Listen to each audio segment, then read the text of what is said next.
Marvel Snap, it is a game I like. I recently moved, I'm in a whole new place. I'm very happy, I'm very satisfied. You know what's not satisfying? This. Collector's Reserve. Maybe you'll get a card, maybe you won't. Best of luck trying to get a deck that you like. But I was lucky. I got Megamind. Here, they call him Leader, and he's a little green. He looks like a head of broccoli, but he's Megamind through and through. He is the hero of this deck, and a great way to receive hate mail.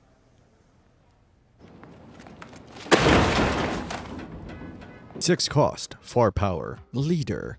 On reveal, copy all cards your opponent played this turn but on your side. Generally what this says is, I'm gonna play what you did, but plus 4 power. And then I got Higher, Faster, Fervor, Captain Marvel, 5, 6. At the end of the game, move to a location that wins you the game, if possible. There are caveats to this, such as timing and stuff, but I'm not gonna get into that. You're better off looking at somebody who cares about mechanics instead of confusing the other guy as much as possible, which is what the Jubi-Leader deck will do. See, not even you know what's going to happen most of the time. 4 cost, 1 Jubilee. On reveal, play a card from your deck at this location.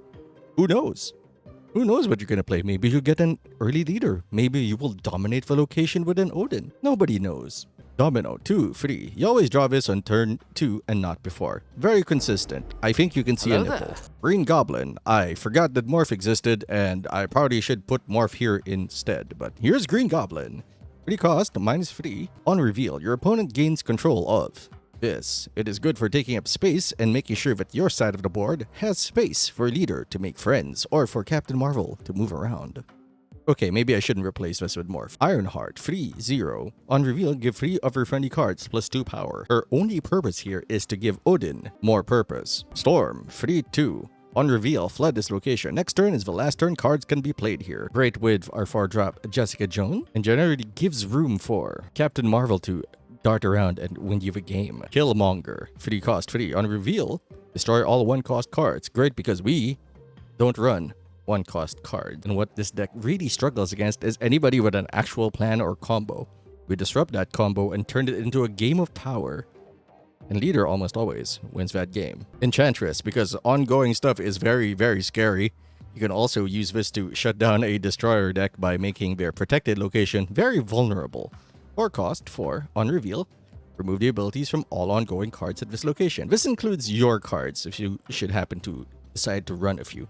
Attack card, you can replace it, but I find that cards that interact with the opponent's board in some manner are critical in this game. Just trying to do your own thing, usually not gonna work out. Jessica Jones, she gets very big, 4-4. On reveal, if you don't play a card here next turn, plus 4 power. Interesting side note, if the location moves after you play Jessica Jones, as some locations do, the area changes with it. Her power is locked to the location you play her to, not the slot, let's say, if that makes sense. It will once you see it in action. Also, internal organs or cheat. Odin, 6-8. On reveal, activate the on-reveal abilities of your other cards at this location. Great for a burst Jubilee play. Great for Ironheart. Great for sending goblins back into your opponent's side of the board. Generally a massive hassle. If you happen to get Leader off early, for one reason or another, that's why I'm thinking of adding Wave to the deck if I had a Wave, you can have 2 Leader turns. You're basically not even playing the game. You're playing the game your opponent is playing. America Chavez, 6-9. You always draw this in turn 6 and not before. Great for consistency. Forces you to draw other cards before her, which lets you draw Leader and stuff way earlier than you should. That is the shell of the deck.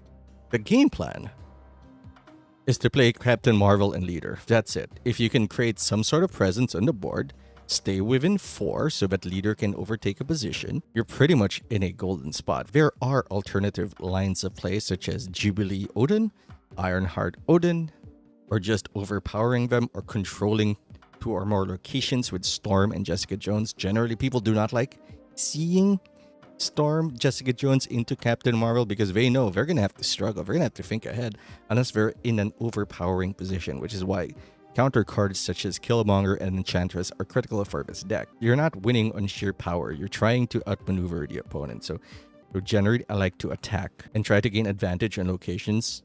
Other decks, I gotta build a combo in this spot and make it unwinnable for them. Here, I'm like, he has 3 power there, I should put something with 4 power over there. It may also seem very janky, but I've also learned to just run away at the first sign of trouble. This deck, the game is called Marvel Snap. Not marvel, my deck is good and will win every match. So retreating, as much as it pains me to do so each and every time, is a part of the game. That's the deck, Leader Greed. I hope you enjoy the gameplay. Here we go. Honestly, the biggest problem I have with this game is that, Christ, I want to get cards.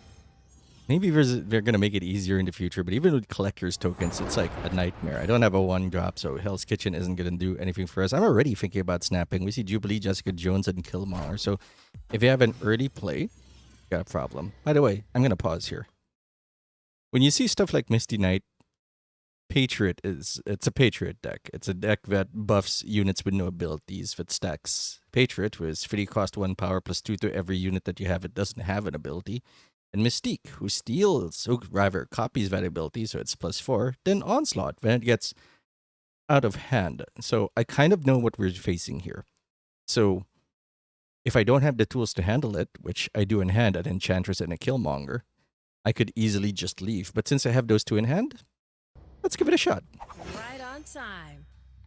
As I said, we challenge lanes. We try to get advantages in all of them rather than focusing ourselves in one location. We play the board, not our hand. Shocker, definitely cementing the Patriot deck read. I don't know if I should play Killmonger yet, but I probably will. Oh, I'm going to get greedy. Hold on. The reason for that is some Patriot decks, or rather Patriot decks that have the card, tend to run Ultron, who is 8. I forgot his power. Sorry, he's probably 8, and then 6 power. Sorry, 8 power. 6 cost, who puts 1 cost units that have 1 power on every available space on your board. They have no ability. So Patriot, Mystique, and maybe Onslaught, if they scam some cards into play, gonna get a lot of value off it. So even if they're playing slow, I'm very careful. And that's probably why I didn't drop the Killmonger. I might wait till I can clear the board a little more, or even try to go under power on turn 5. So that he gets to go first, play his Ultron, and then I drop my Killmonger. Bizarrely, we see Patriot immediately, and look at those buffs. I wouldn't be surprised if I... Apparently the game played it for me, and then I can use Nova to buff up my dudes. So I'm just going to play Enchantress. If we shut it down, Mystique has nothing to copy. Unfortunately, the timing is pretty good for us. Okay, Debris plays rocks everywhere, on every location other than the one you played her on. I'm thinking of if he played Mystique there, he'd get to copy it and we'd still be in trouble. If he played Mystique on X Mansion, say where this rock went, Enchantress would hit them both. So the initiative did not really matter in that point, but it is something to consider. Stop whispering like that. You're going to awaken something in me. And now everybody has rocks. Captain Marvel, easy play, I think. Take the power from that area. Secure. If it seems like this is a win more deck, a lot of Marvel Snap is actually a bit win more because of the snap thing, I think. But I'll get into that another day. It's turn 6. I may have forgotten, but it's turn 6. Killmonger into Ironheart. Killmonger into Ironheart. That order is important because if you play Ironheart first, she runs the risk of buffing other units that you're about to kill. So we kill Monger first, kill everything else, then Ironheart. And then we let Captain Marvel sort it out. Did I know if I was going to win? No. I'm guessing. I have Captain Marvel decides this game for me. See, there's Ultron. Great art, by the way. Bugs everywhere. Killmonger. Wow. An unusual case of me playing smart. And then we get Ironheart, who will buff. It actually doesn't matter. At that point, Captain Marvel's just gonna go there. I don't know if that's from the comics, the higher, further, faster thing, which I think is in the wrong order. I'm almost certain in terms of sentence structure that's in the wrong order, but that's a story for another day. Thanks, Captain Marvel.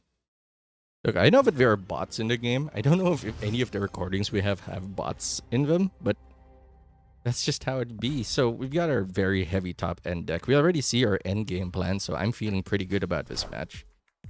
Hey, is it the same guy? I don't know. Muir Island concerns me a little bit, but I'm probably going to drop Domino Bear to heal it. If I draw the Storm, I'm probably going to put Bear. You can hear the new dogs. where we are. That's not great. Absolutely not. I'd prefer to have a 3, but we can win it with 4, 5, 6. Depending on how slow the other guy plays. Space Throne is funny. What do I get? Hold on. So Jubilee, since we don't run any low drops, can get me a Goblin, can get me an Odin, can get me... Leader's in our hand, so it's probably not going to be Leader. Space Throne is interesting. It absolutely means it. Only one card can be here for each player. Don't worry about the dogs. We just don't like strangers. I also haven't met them all yet. I only know James. He's alright. I might have decided to play Stormbear, but Captain Marvel is a thing. Playing Jubilee here ensures that we get double power. Even if we throw a Goblin over there, I guess it's okay. But that's not the ideal thing. The ideal thing is an Odin so that we get 3 units here and we get a lot of value off Stark Tower. I don't know what I was thinking there. Honestly, I only played it there because we need to challenge this lane. Space Throne does not work with Jubilee because Space Throne says only 1 card. And it means it, unlike some other locations, which we'll get into if we see them.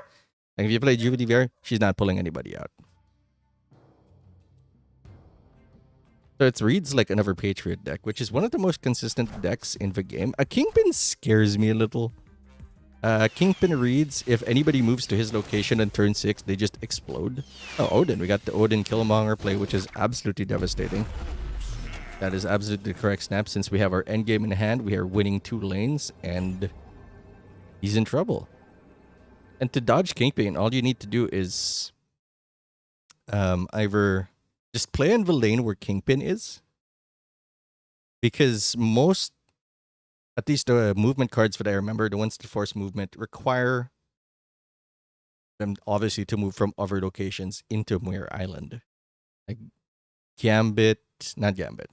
I guess the Juggernaut moves things away from where you played them. Arrow, Polaris, and Magneto move to where they are played. It's an interesting play, Kingpin. I almost want one, but I don't have any move the other guy's cards. I guess it's also if you really, really hate Heimdall players or movement players. Some people do slot in Heimdall, who has 6, cost 8, and moves all your units 1 location to the left. Except Heimdall. So, it's a good counterplay. I guess he's big. He's 3-4, I think. Captain Marvel, of course, going to seal the deal for us. Abomination on the left. We have commanding advantage on 2 lanes. And Leader, I'm going to play him on Mirror Island so we can secure... Not Mirror Island. Yeah, Mirror Island. So we can secure the Space Throne. Whatever he plays in the Space Throne, I'm also going to get, unless it's a combo piece, which doesn't matter. He retreats, and we get a win. All right, let's go. I looked ahead on the recording, and I'm almost certain this is a bot. I'm not sure. There's some questionable plays. Though certainly bots play a lot worse than what we're about to see. Skip 2. We have our endgame again. That's always like, if we don't see any of these, if we see alternate plays, but I'm not comfortable. Like, I could stick it out, but I will retreat more often than not. Daredevil makes the other guy play first. If I remember the order of operations correctly, let's say he plays his Daredevil first, and then I play my Daredevil. My effect procs second, because it's the second Daredevil in existence. That's also the order of play for Captain Marvels, who gets played first in, first out. So that can come into play if there are 2 Captain Marvels on either side of the board, because one will check for a winning location before the other, which can keep yours from doing what you want it to do. Also, Captain Marvels function individually. So if you have 4 Captain Marvels because of Club Sinister or Bar Sinister or something, they're going to check individually. They're not going to talk with each other, have a girls' night out, and say, hey, if we all move here, we should be fine. No, that's not how that works. Daredevil, since he sees what's going to happen, we get to play first since we don't have our own Daredevil, and I'm not running it in this deck. I just got him like a few hours ago. Usually indicates 2 things. A Gamora. So since he knows where we're going to play, he can play the Gamora, who is a 5 cost 7 power, who gets plus 5 power if played on reveal. If she is played on a location where the opponent has played a card this turn. So She gets very big. Or a Professor X. They look for what location Professor X can overtake and lock it down, since Professor X prevents anything from happening there except power changing. I actually turned up the recording, don't worry about it. Instead of like playing space. Shadowland is boring, doesn't matter to us. I play Wakanda. Sorry, now I play Storm on Wakanda. Which is appropriate because Black Panther and Storm get married, which I believe is going to be a thing in an event. Sentinel reads as a Devil Dinosaur deck. It gets +2 power for each card in your hand. Can get very big. It's one of my favorite decks. More consistent, but it's just very predictable. They challenge the Storm lane. Use Scarlet Witch to turn off, and it becomes a Danger Room, which has a 25% chance to blow up cards that get played, including the Sentinel. So Daredevil knows what's going to happen, so I'm just going to drop Captain Marvel wherever. I'm thinking about Professor X. I decide to challenge the right lanes for 2 reasons. One,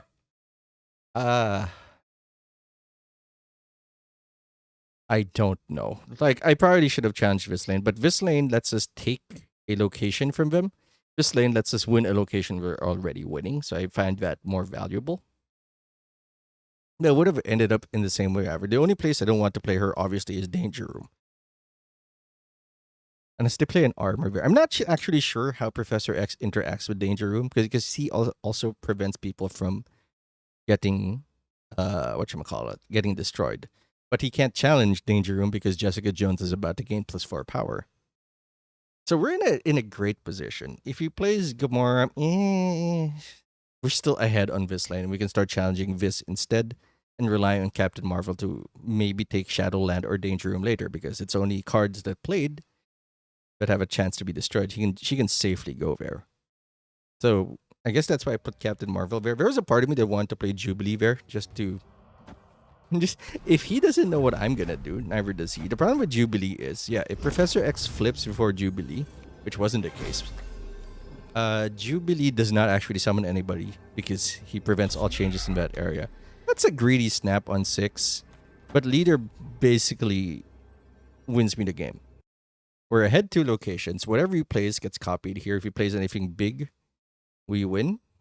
If actually there was a chance he could get around this. If he plays a 1-cost unit here, and then 5, and then the Devil Dinosaur, which we know he has, because he's been playing Sentinels left and right, he might win it. Because we can't zoom over to Shadowland and win. Because Professor X is blocking it. It might have been better to play Leader here so that we can copy both of them here. Yeah. Yeah, if he played a 1 first, he could steal. He could force us to copy the 1 instead of the 5. That's interesting. That's food for thought. Unfortunately for him, he did play the Devil Dinosaur first instead of the Agent 13. So we scammed our way into 8 cubes. Alright, last game for the day. Fighting Phil. And I think I saw the start of this. Yeah, that's exactly why I wanted to play this. I wanted to see how nasty Leader could get with Camartage. I'm pretty sure he gains an advantage and just scam my way there. Right on time. Domino sits on the 3rd location for reasons I don't understand. It might have been better to put her in the Dream Dimension because we don't know. She might switch places. Depending on that area, she might get killed by a random event. Adeline, after turn 3, shuffle your hand into your deck. Draw 3 cards. So I'm going to play Ironheart, give her +4 power. Since we have an Odin in hand, Ironheart into Odin later on can be devastating. Because Odin reveals twice, Ironheart plays twice for every Odin proc. So that's like 4 Ironheart procs in Camartage, but don't quote me on that, I can't read. I can't I don't understand anything. So what I'm probably going to do is Jubilee into Enchantress on turn 5, just in case they combo it with Wong, who doubles on reveal effects some more. So Nakia no Koya, deck buff indicates what? 3. Fortunately, we did pull out our Odin, so we're just going to fill up the 2nd lane and try to dominate that. That's 18 power and 7. And Polaris just ensures that we're jacked up there. So it's kind of a movement deck. I see 2 free cost units. I'm gonna throw, I don't know, throwing Goblin to control the right lane. Enchantress might have been better, but I'm still keeping an eye out for Wong. Because we have so much power, if he did play Wong, we could quickly shut it down before it does anything. Because we... No, wait, that's not true. Since we have initiative and we're likely to keep it, considering we're at 25 power here. Enchantress would have... Keeping Enchantress there would have been the bad play. Because... No, if you play... He'd have to play Wong now, right? Because next turn, you'd only have 6 power. Wong is a 4-cost 4/2 card. So you'd only have a 2-cost double proc in play. That's not great. I am seeing a lot of frees here. And we accidentally gave him another free. So Enchantress is... We should have played Enchantress already. Because there's no point in keeping Enchantress. We could have gotten more power on our side of the board for 4 instead of -3. So there's that. So it's a tiny misplay. Because we were never going to catch the Wong anyway. And it won't matter. So I just play leader, see what happens. I think it's pretty neat. I'm gonna snap because it feels good. We're challenging this. We're gonna get all the benefits. Sorry. Now I'm rambling. We're challenging Kamartaj on play of leader without any changes to the board. We control the board and whatever you place goes to us. So we get a Punisher and we get a Silver Surfer who goes absolutely insane. Just buffing everybody. Silver Surfer on place, free cost 0. Give all free cost cards plus free power. And I copied him twice. So we got more value out of their cards. Which is always fun to see. That's going to be the last game. I think I have a... No, my brain farted for a second there. I got nothing. Anyway, let's repeat that video. Is that a different one? I think this is a loss. This is probably a loss. It's another Patriot deck. But anyway, I don't know what we're going to do next week. It might be a Devil Dino deck. It might be a Khazar deck or Kazoo deck because I don't know what the game's going to give me in a week. But I hope you're here for it. Thanks for watching. Hope you enjoyed it. Like, comment, subscribe. Every little bit makes me feel good and makes me want to do more videos. What am I doing? I should be leaving this game. I am Patinator. I'll see you later.